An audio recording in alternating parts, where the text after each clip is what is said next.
¿no? Lo lindo que sonaba bien, que nos gustaban las melodías, las letras, sino porque son verdades las que cantamos. Y eso hace una diferencia, eh, uno cante algo que es verdad. Quisiera que hablemos, los que tienen Biblia pueden buscarla en 1 Corintios, capítulo 15. Los que no tienen Biblia, yo voy leyendo los textos que vamos a ir explicando. Y vamos a hablar de un tema que es de las verdades centrales de la fe cristiana. Y por fe cristiana me refiero a la fe bíblica. Hay veces que cristianos usan sentido general, como occidental. Dentro del cristianismo en general hay algunos grupos mayoritarios, lo que se llama la cristiandad. Quizás principalmente están representados por la Iglesia Católica Romana, el protestantismo, la Iglesia ortodoxa, que aquí en Argentina no hay, en Oriente hay, y algunos grupos minoritarios, pero lo que hace, eh, lo que cambia realmente la vida de las personas no es tanto, digamos, alguna de las cosas externas del grupo, de las características puntuales que tiene el cristianismo en distintos lugares del mundo, sino aquello que tiene base en la palabra de Dios, que Dios dice, que es la verdad, es lo que hace que el cristianismo sea genuino, y eso es lo que a nosotros nos da vida, lo que nos cambia, lo que nos da poder. Esa es la razón por la cual cantamos así.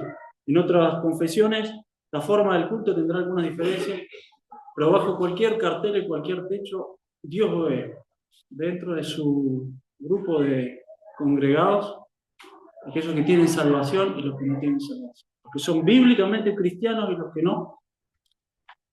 Y esa es la gran diferencia. Y eso es en el fondo lo que Dios quiere para cada uno de ustedes y de mí, que seamos salvos, que pertenezcamos al grupo de los que no van a ir a la condenación, sino a la salvación. Y además Dios quiere para la iglesia que la iglesia camine en la verdad. El mensaje que Dios ha dado es para que nosotros caminemos en la verdad, para que nuestras vidas se orienten en aquello para lo cual Dios nos creó. Y quisiera que veamos uno de los temas centrales de la fe cristiana en 1 Corintios 15. Los que tienen abierta la Biblia van a ver que son 58 versículos, así que les voy a pedir que se sienten cómodos. No lo vamos a ver todo, pero es un capítulo largo que hace un tratado sobre la resurrección. Eh, y lo que dispara este tema, para que el apóstol Pablo, inspirado por el Espíritu Santo, lo hable, está en el versículo 12, que lo vamos a leer. Dice así: si se predica de Cristo que resucitó de los muertos, 1 Corintios 15, 12, ¿cómo dicen algunos entre vosotros que no hay resurrección de muertos? Y el versículo 33 y 34 dice: no erréis, las malas conversaciones corrompen las buenas costumbres. Velad debidamente y no pequéis, porque algunos no conocen a Dios, para vergüenza vuestra lo digo. Esto fue lo que disparó la razón por la cual el apóstol San Pablo hace una disertación de lo que Dios enseña sobre la resurrección. Había algunos que decían que la resurrección no existe. Y entonces después le dice: ¿cómo puede ser que algunos digan eso? Fíjense, despiértense, miren que tiene consecuencias en la vida, y que si se juntan con gente y hablan cosas que no convienen y no lo frenan a tiempo, esto empieza a corromper lo que está bien. Y yo quería que podamos meditar esto principalmente por dos razones. Primero, que necesitamos conocer las doctrinas fundamentales de nuestra fe. Yo agarré más temprano ayer el himnario que tiene casi todos himnos relativamente viejos, digamos, algunos tienen un par de siglos, pero son un poco antiguos. Y empecé a mirar el 1, el 2, el 3, el 4, el 5, hasta el 11, llegué nada más. Está lleno el himnario de la resurrección y del cielo. Es un tema del cual por siglos la Iglesia ha meditado, ha alabado y se ha enseñado, y le ha puesto poesía y música, porque una de las verdades fundamentales del cristianismo tiene la resurrección de los muertos como uno de sus pilares fundamentales. Y nosotros, como los que queremos seguir a Dios, necesitamos conocer eso. No solamente porque Dios lo ha dejado, y cualquier cosa, aunque no entendamos el por qué, si Dios lo dice, tiene que ser importante, sino también porque las implicancias que esto tiene para nuestra vida y nuestras decisiones, para nuestra esperanza, para nuestra felicidad, para nuestra tranquilidad, para cómo tratamos la ansiedad, la esperanza, cómo manejamos el dinero, para todo, la verdad fundamental del Evangelio nos afecta. Entonces lo tenemos que conocer. Pero segundo, quería que lo veamos porque a veces vivimos, quizá nadie la niega, dice, no, este dogma de fe para mí es mentira, quizá alguien no va a decir eso, pero a veces vivimos como si la resurrección no fuera a ocurrir, como si todo lo que hubiera en esta vida fuera esta vida, como si todo lo que tenemos fuera hasta el día que se escriba nuestro epitafio y en algún lugar esté escrito nuestra fecha de nacimiento, guión, nuestra fecha de defunción, y eso es todo. Y eso no es así, pero a veces puede ser que vivamos como si eso fuera así. Como si el Evangelio que hemos creído no tuviera en sus mismas bases la esperanza futura. Y nosotros lo que hemos venido a abrazar, por lo cual peleamos, lo que ha cambiado nuestra vida, tiene en esencia un componente escatológico, o sea, un componente de algo que va a pasar después de esta vida. Es así, tiene que ser así. Y quisiera que este sea el pensamiento que nos llevemos en esta noche. Porque Cristo resucitó para no volver a morir, los creyentes también resucitaremos para vida eterna. Lo voy a repetir 2 o 3 veces. Porque Cristo resucitó para no volver a morir, los creyentes también resucitaremos para vida eterna. Y ven en este pasaje, en los 58 versículos que hay acá en este capítulo, tiene como 2 divisiones grandes. Hasta el versículo 34, del 1 al 34, se muestra la certeza de la resurrección. Pablo empieza a decir, ¿cómo que algunos dicen que no hay resurrección? Por esto y por esto y por esto sí hay resurrección y va a haber resurrección. Y la segunda parte, del 35 al 58, es la forma, la manera de la resurrección. No vamos a alcanzar a ver eso. Quizá de todo el capítulo alcancemos a ver un cuarto o un tercio del capítulo, pero lo que él habla en la segunda parte es de qué manera va a haber resurrección. Si las personas que han creído en Cristo van a resucitar, ¿cómo va a ser? Su cuerpo va a estar descompuesto. Algunos van a haber muerto, algunos les cortaron la cabeza, algunos se perdieron en el mar, de mil maneras, pero además, con el tiempo el cuerpo se descompone. ¿Cómo va a ser la resurrección? Eso contesta en la segunda parte. Pero en la primera parte contesta esto, que es la verdad fundamental, que hay resurrección de muertos. Va a haber resurrección de muertos. Y eso cambia todo. Eso lo cambia todo. ¿Vieron que cuando se juega un mundial de fútbol, uno trata de ver 104 partidos si es posible? Vieron que normalmente los primeros 2 partidos la selección le pone los mejores. Pero una vez que están clasificados, el tercer partido, si ya clasificaron y encima van bien, normalmente baja un poquito, porque quizás sirve para probar a otros jugadores, porque ya tienen garantizado el pase, ¿no? Y Dios quiere que nosotros vivamos sabiendo que esta vida no es todo, que tenemos resurrección de muertos, que hay algo después. No estoy diciendo que esta vida no importe, que la juguemos con los suplentes. Estoy diciendo que no es lo mismo vivir sabiendo que hay resurrección que no hay resurrección. Y si esa resurrección nos va a dar salvación o no. No es lo mismo el malabarista que el trapecista que hace sus pruebas mortales con una malla puesta abajo, que si retiraron la malla no es lo mismo. Y por supuesto, en el circo se supone que no haya malla para que sea más emocionante, pero con la vida, Dios nos ha dado en la fe cristiana que nosotros vivimos con una esperanza de que lo mejor está después de esta vida. Y eso no significa que nos tiremos a vago, que no hagamos nada, que estafemos, que no agrademos a Dios. Al contrario, cuando uno tiene la visión de Dios, eso mejora en todas las esferas de la vida la forma en la que uno vive. Porque Dios entra en la vida, porque las prioridades cambian. Pero no puede haber un cristianismo verdadero si nosotros no tenemos presente la resurrección. Y tiene que ser en todas las cosas que nosotros hacemos para vivir. Y esto es lo que Pablo va a poner acá sobre la mesa. Entonces quisiera que leamos algunos versículos, vamos a tener que ir rápido, pero rescatando algunas verdades y con este pensamiento en mente. Porque Cristo resucitó para no volver a morir, los creyentes también resucitaremos para vida eterna. Lo primero que dice los versículos 1 al 11 habla de la resurrección de Cristo, no de nuestra resurrección, no de eso que la Biblia enseña que cuando nosotros muramos, después, en el día final, cuando Jesucristo regrese y cumpla su palabra de que Él va a volver, ahí vamos a resucitar los que somos salvos, los que hemos creído en Él, porque la Biblia, entre paréntesis, también habla de que hay algunos que no son salvos. Y eso es también algo con lo que yo quisiera terminar en esta noche. Si alguien de nosotros no tiene seguridad de ser salvo, de que tiene al Señor, de que si morir vamos a morir todos, porque cuando el Señor venga le va a resucitar para vida eterna, que puedan esta noche orar al Señor, arrepentirse de sus pecados, abrirle el corazón, para que pueda tener la seguridad que muchos hoy tenemos, de que vamos a ser resucitados para vida eterna. Porque en el profeta Daniel, en el Antiguo Testamento, dice que hay resurrección de muerte y resurrección de salvación. Unos resucitarán para vida eterna y otros para vergüenza y confusión perpetua. Porque Dios va a traer a las personas, digamos, de nuevo, a juzgar a las personas. Y algunos van a ser resucitados para salvación y otros para condenación. Los que hemos creído en Cristo hemos de ser resucitados para vida eterna. Fíjense los versículos 1 y 2, los leemos y decimos algo de lo que allí dice. Además, os declaro, hermanos, 1 Corintios 15:1, el evangelio que os he predicado, el cual también recibisteis, en el cual también perseveráis, por el cual, asimismo, si retenéis la palabra que os he predicado, sois salvos, si no creísteis en vano. Lo primero que les va a decir es hablarle de los receptores del evangelio. Él le habla a una iglesia donde se habían metido algunos que decían que no hay resurrección. Y él le dice, miren, esto que les voy a decir ahora es el mismo evangelio que ustedes creyeron. Usted les cambió la vida, ¿no?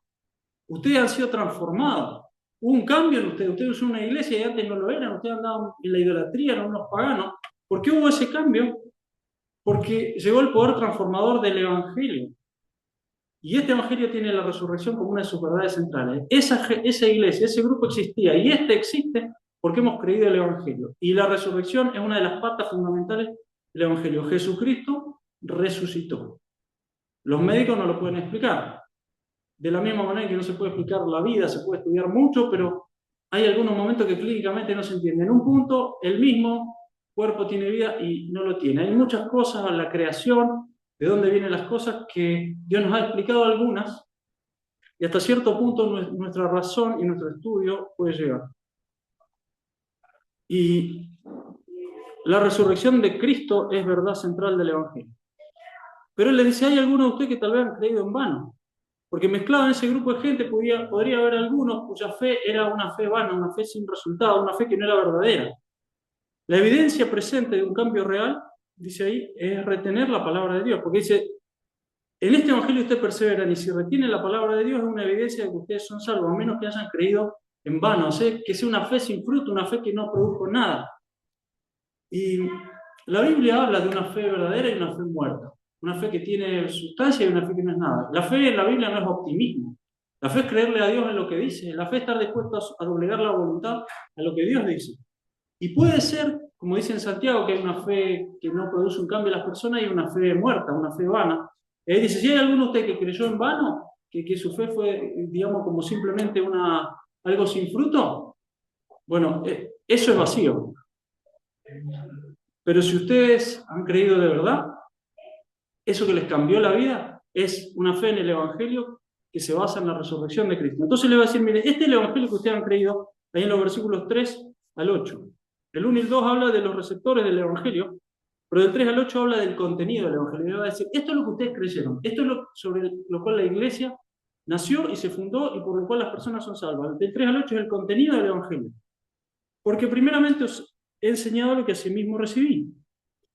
Y acá está lo central de la fe cristiana, cualquier confesión que sea, que Cristo murió por nuestros pecados conforme a las Escrituras, y que fue sepultado y que resucitó al tercer día conforme a las Escrituras, y que apareció a Cefas, y después a los 12, después apareció a más de 500 hermanos a la vez, de los cuales muchos viven aún y otros ya duermen. Después apareció a Jacobo, después a todos los apóstoles, y al último de todo, como un abortivo, me apareció a mí. Esto es lo que dice, este es el centro del Evangelio. Fíjense que no habla tanto de cambios de conducta, de ciertas normas, de la comunidad de la fe, que son cosas que la Biblia enseña. Pero este es el germen, esto es lo que hace que la persona cambie su vida, se entrega a Dios. Esto es lo que Dios tiene para ofrecer. Que Cristo Jesús murió por tus pecados y por mis pecados.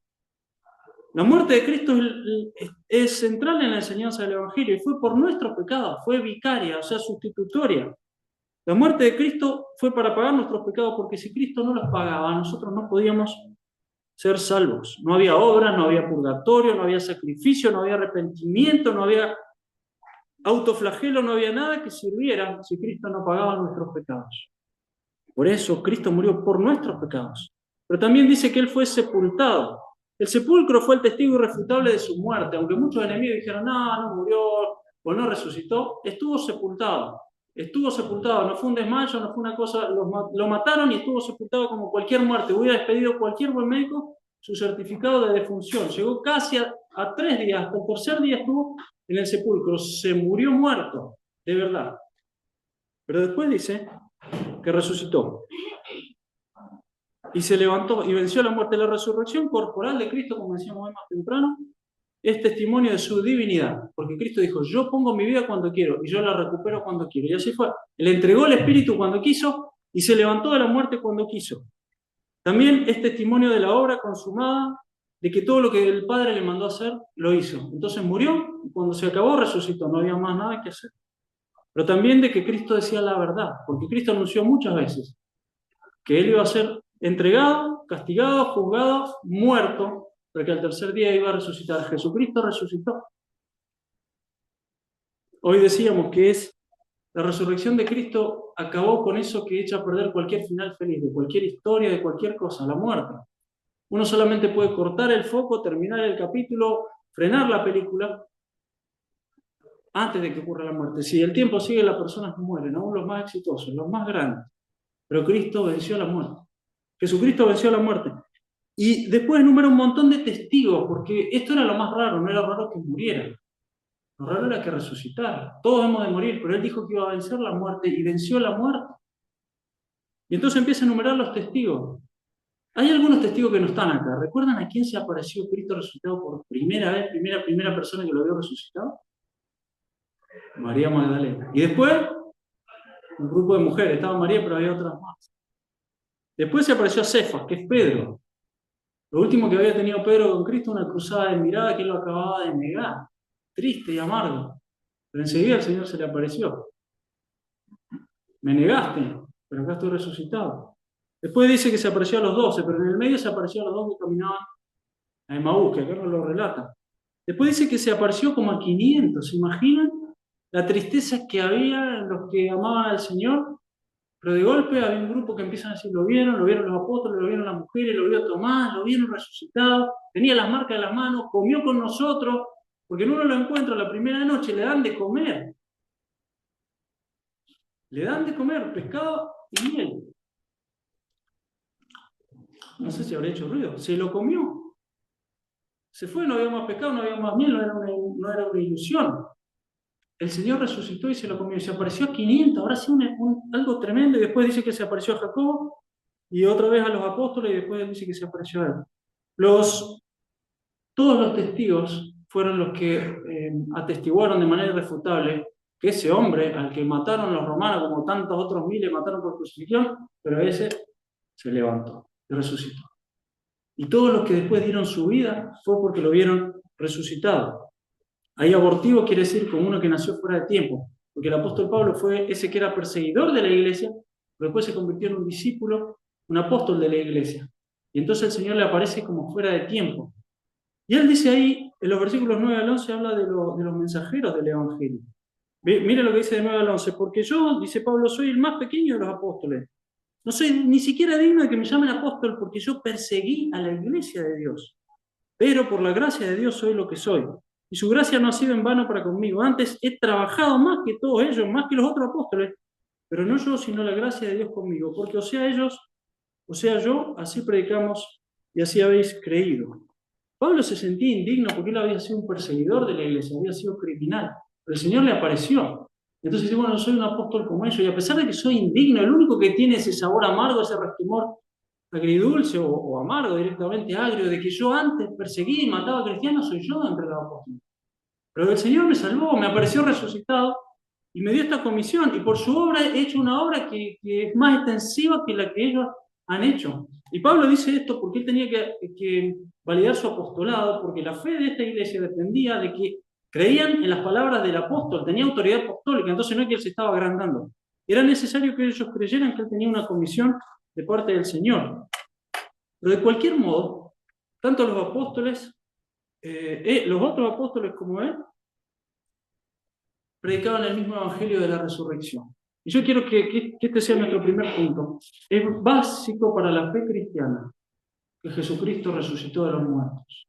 No es tan importante el ejemplo que él dio, fue un buen ejemplo. No es tan importante los milagros que hizo, la compasión que tuvo. Tenemos tantas lecciones para aprender. Cuando él le tocó el hombro al leproso para sanarlo, a otro lo sanó a la distancia, quizás el leproso necesitaba que le toquen. Él tuvo paciencia.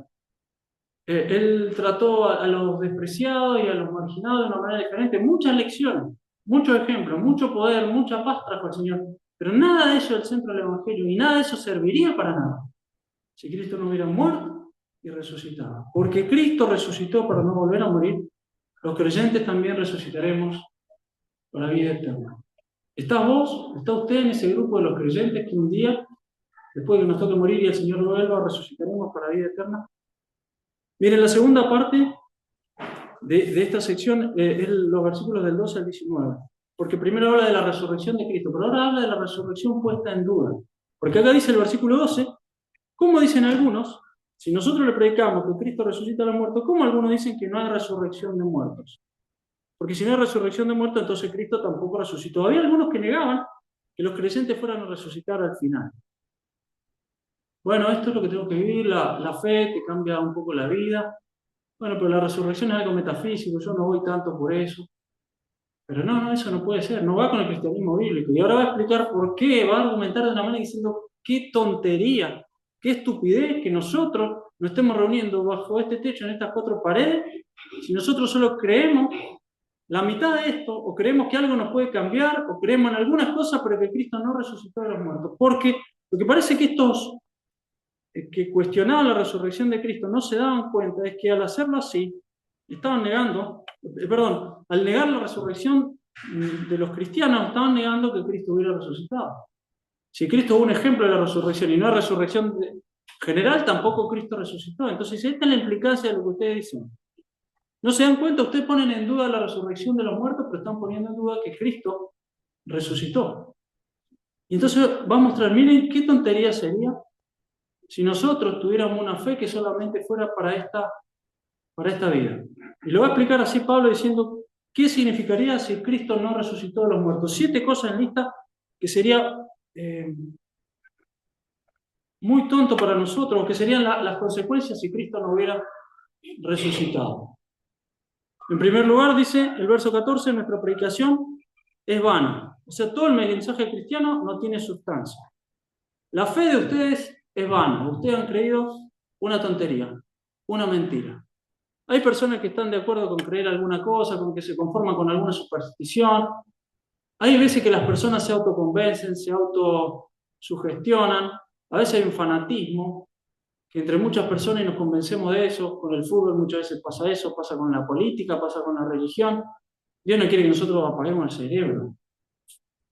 Sería una tontería creer en esta fe de la Biblia si Cristo no hubiera resucitado. La predicación sería vana, la fe sería sin sentido. Nosotros, dice el apóstol, seríamos testigos falsos, nos habrían desenmascarado. Nosotros nos las pasamos predicando que Cristo resucitó y si no hay resurrección de muertos, Cristo no resucitó. Somos unos farsantes. Y si no le podemos creer a los apóstoles en esto, ¿para qué nos sirve el resto de la Biblia si lo que está enseñando acá es mentira en contra de la resurrección? Jesucristo resucitó y si no, los apóstoles son unos mentirosos. Por eso dice, somos hallados testigos falsos.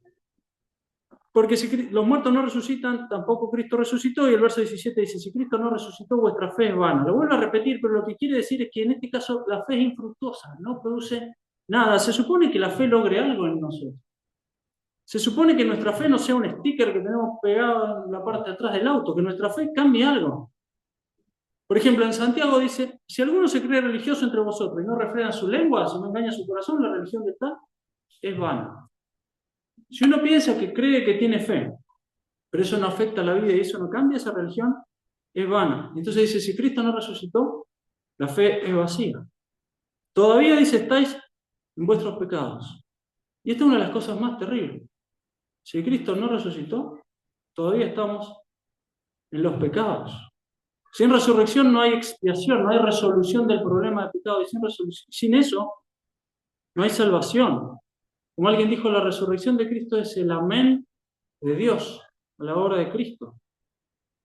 Un Salvador muerto no salva a nadie. Y nosotros venimos acá no por lo externo, nosotros venimos porque hemos sido salvados, transformados por un Salvador que nos ha dado vida eterna y que nos va a resucitar de los muertos. Nuestra fe tiene un componente esencialmente futuro y por eso cambia nuestro presente. La sexta implicación que esto tiene es que, como dice el verso 18, los que durmieron en Cristo perecieron. Aquellos que durmieron la muerte física confiando en Cristo, en realidad murieron la muerte eterna y están en el infierno. Aquellos que hemos amado y que han creído en Cristo y que se perdieron, si Cristo no resucita, no tendrán resurrección tampoco. Y entonces saca la conclusión del verso 19. Si solamente esperamos en Cristo, en un Cristo muerto, somos los más dignos de conmiseración de todos los hombres. Somos dignos de lástima. Hemos sido engañados, nos han arrastrado con esperanzas falsas. Los sufrimientos por la causa de la obra de Cristo, lo que hemos dejado por seguir a Cristo, las luchas por honrar a Dios y vivir santamente, todo es inútil si Cristo no resucitó. Pero porque Cristo resucitó para volver a vivir, los creyentes también resucitaremos para la vida eterna. La resurrección es puesta en duda, pero es una falacia eso. Cristo resucitó. Entonces quisiera decir la última cosa sobre este tema, en la sección que sigue. Y va a mostrar cómo entra la resurrección en el plan de Dios. Cristo resucitó y eso es central a la fe cristiana. Y eso ha sido parte de lo que hemos creído aquellos que hemos sido salvos, que hemos tenido esperanza eterna. Cristo resucitó y porque Él resucitó para nunca más morir, los que hemos creído en Él, un día vamos a ser resucitados para vida eterna. Es central a nuestra fe. Pero ¿cómo entra eso en el programa de Dios? Hoy todavía estamos aquí. Cristo resucitó y pasó. Nosotros todavía morimos y los muertos que mueren en Cristo todavía no resucitan. Los versos 22 al 28 muestran, y vamos a terminar con esto, cómo entra la resurrección de los creyentes en el plan de Dios para el futuro. Fíjense que los versos 20 al 22 dicen que ciertamente la resurrección de los cristianos va a ocurrir. Dice así. Pero ahora, a pesar de que algunos lo nieguen o no le den importancia a eso metafísico, pero que es central, Cristo ha resucitado de los muertos, primicia de los que durmieron, es hecho. Porque por cuanto la muerte entró por un hombre, también por un hombre la resurrección de los muertos. Porque así como en Adán todos mueren, en Cristo todos serán vivificados. Lo primero que aquí dice es que Cristo es las primicias. Acá está haciendo una alusión a una fiesta del Antiguo Testamento. Vieron que en el Antiguo Testamento Israel tenía varias fiestas. Tenía la Pascua, tenía la fiesta de los panes sin levadura, tenía el Pentecostés, tenía la fiesta de los tabernáculos, donde todos tenían que viajar y vivir por unos días en unas chozas. Y había una fiesta que estaba entre medio, pegadita a la Pascua, que se llamaba la fiesta de la gavilla de las primicias. Era una ceremonia que se hacía el domingo después del Sabbat, después del día de reposo, pegadito a la Pascua. Y lo que hacían ahí los israelitas era ofrecerle a Dios las primicias de sus frutos. Agarraban una gavilla, un manojo de lo primero de sus frutos y lo ofrecían al Señor. Y entonces tenían, era esto, digamos, como la primera entrega a Dios de lo primero que habían cosechado. Pero era también una garantía del resto, era una evidencia. Habían estado sembrando, habían estado trabajando, habían estado como los granjeros, como hoy ocurre en el campo, aunque haya tecnología, pero lo mismo, esperando la lluvia, esperando las buenas condiciones para que brote. Habían hecho su inversión, habían trabajado y dependían de que la tierra diera su fruto. Y cuando venían las primeras gavillas era un alivio. Verlas crecer, ver que iba a haber sustento, ver que había rendido fruto el esfuerzo. Pero lo primero que había que hacer no era acumular, era ofrecer algo al Señor. Y esa gavilla de las primicias era una muestra de que era lo primero, pero era también como una garantía, una evidencia de que lo que venía después también iba a ocurrir. Y con la muerte de Cristo ocurre así. Cristo fue las primicias de la resurrección. Él fue el primero. Y después vienen las demás. Los demás, dice el texto aquí adelante, somos nosotros. Entonces Cristo fue el primero de la resurrección. Pero todos los que vivimos y conocemos a Cristo, cuando muramos en Cristo, vamos a ser resucitados también. Y ahí va a explicar, dice, de la misma manera que a la esfera humana la muerte entró por un hombre, Adán, porque en cuanto Adán pecó, entró la muerte en la esfera humana, entró la corrupción, la degradación y todo.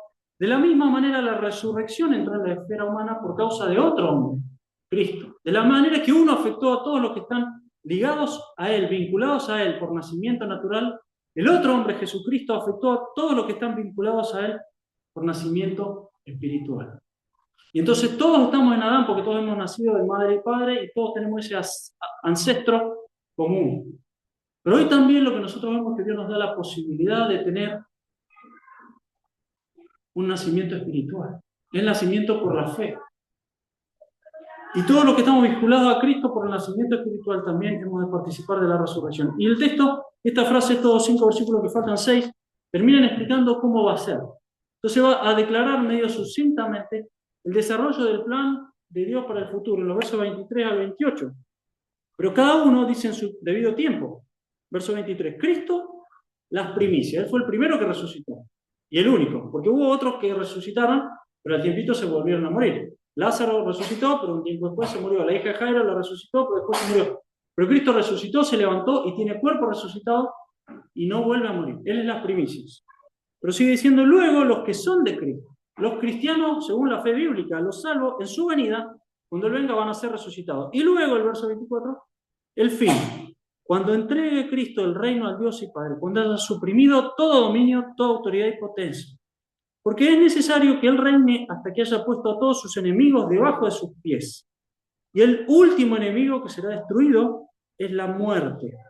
Porque todas las cosas las sujetó debajo de sus pies. Y cuando dice la Escritura que todas las cosas han sido sujetadas a Él, claramente se exceptúa aquel que sujetó a Él todas las cosas. Pero luego que todas las cosas le estén sujetas, entonces también el Hijo, Jesucristo mismo, se sujetará al que le sujetó a Él todas las cosas, porque Dios sea el todo en todos. Miren, lo que está diciendo es que la resurrección de los muertos ha tenido o tendrá tres momentos identificados. Cristo primero, ya ocurrió. Los creyentes después, cuando Cristo venga. Cristo cumplió su promesa y hay una que todavía no cumplió, que va a volver. La va a cumplir como todas sus promesas. Cuando Él venga, todos los muertos en Cristo van a resucitar. Y el tercer caso es la victoria final. Porque dice que Cristo ahora reina, pero de manera limitada. Luego Cristo va a establecer su reino sobre esta tierra. Esto acá en este programa así sucinto no lo pone, pero la Biblia enseña otros detalles. Va a haber un reino de Cristo en la tierra, va a haber también resurrección de los injustos. Dios un día va también a levantar a los que rechazaron el Evangelio, a los que no quisieron saber nada con Dios, a los que no aceptaron el perdón de Dios, algunos muy religiosos, pero no confiaron en Cristo como Salvador. Va a haber un juicio personal de cada uno. Todas esas cosas aquí no las dice, pero sí dice esto. Cristo resucitó y está a la diestra de Dios, está reinando. Un día va a establecer su reino en la tierra, pero cuando Él retorne, todos los creyentes muertos en Cristo van a resucitar.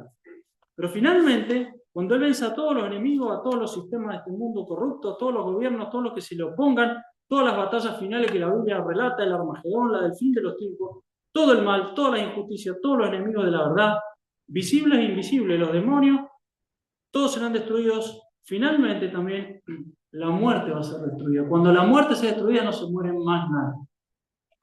Y ese va a ser el triunfo final de la resurrección.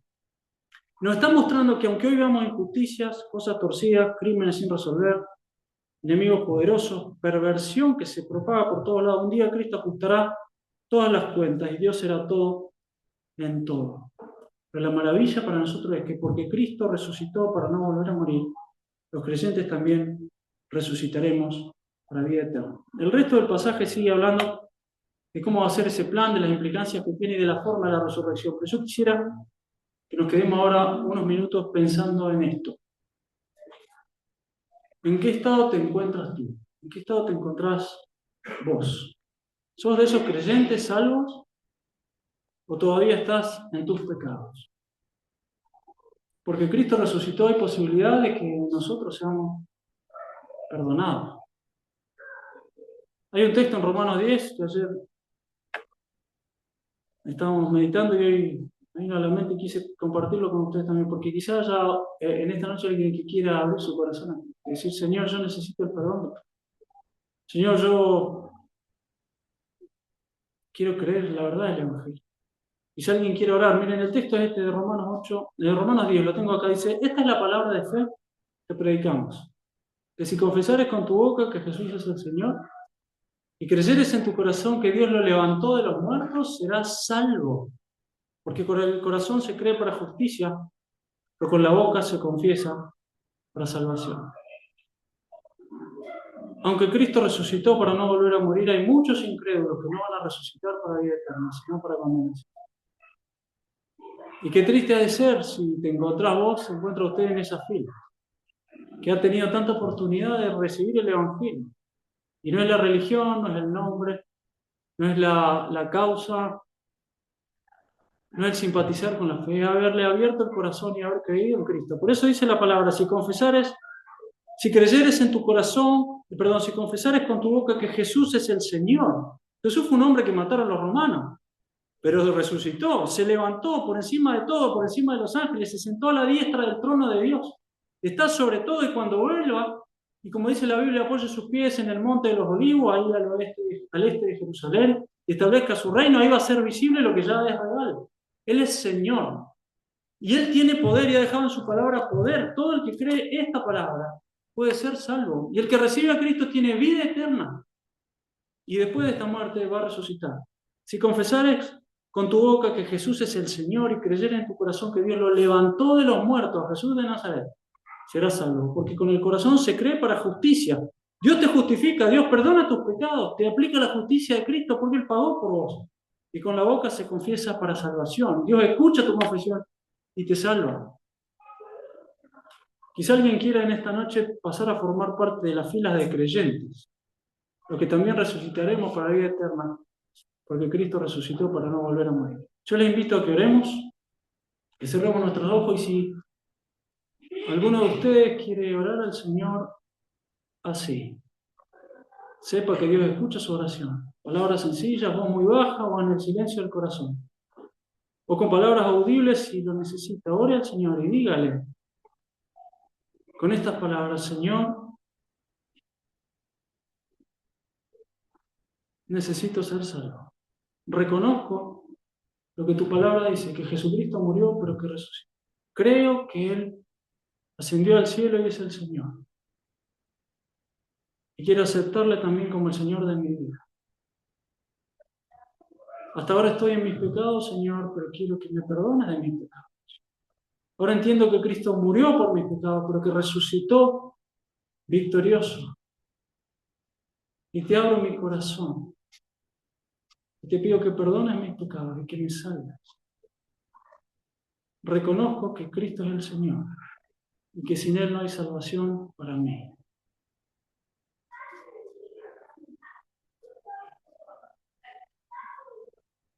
Padre nuestro, queremos todos elevar nuestra oración a ti, primero intercediendo por algunos que estén entre nosotros, quizás seguramente con vidas correctas, con nobles aspiraciones, con conocimiento de tu palabra, a veces con sacrificio y esfuerzo por la fe, pero quizás todavía sin haber lavado sus pecados en Cristo, sin haber recibido la justicia que solamente viene por la fe, no por las obras. No hay manera de purgar, solamente por la fe.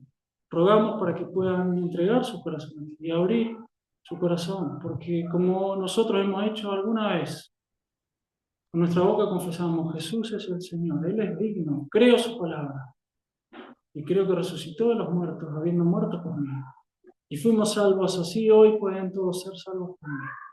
Que toques los corazones, Señor, para que nadie deje de recibir esta bendita salvación y esperar la gloriosa resurrección que pone nuestras vidas en perspectiva, porque nosotros queremos vivir para la eternidad. Te rogamos, Señor, que la Iglesia también podamos poner el foco en el Evangelio central, que no vivamos para esta vida como si la resurrección no existiera, que sepamos que el que pierda su vida, que la va a ganar allí. Que lo que tenemos que hacer es orientar nuestra vida y nuestro corazón para la vida eterna. Te rogamos, Señor, que conmuevas nuestros corazones, que sacudas lo que en nosotros está mal, que nuestras vidas puedan ser una verdadera ofrenda, que podamos vivir para encontrarnos con Cristo aquel día. Qué glorioso será, qué alegría cuando podamos ser recibidos, inmerecedores, pero perdonados, recibidos en el reino eterno de Jesucristo cuando Él venga. Te amamos, Señor, y nos encomendamos en tus manos y rogamos que bendigas a tu iglesia y también a los que aún están debatiéndose entre la vida y la muerte. Nos ponemos en tus manos agradecidos, Señor, en el nombre de Jesús. Amén.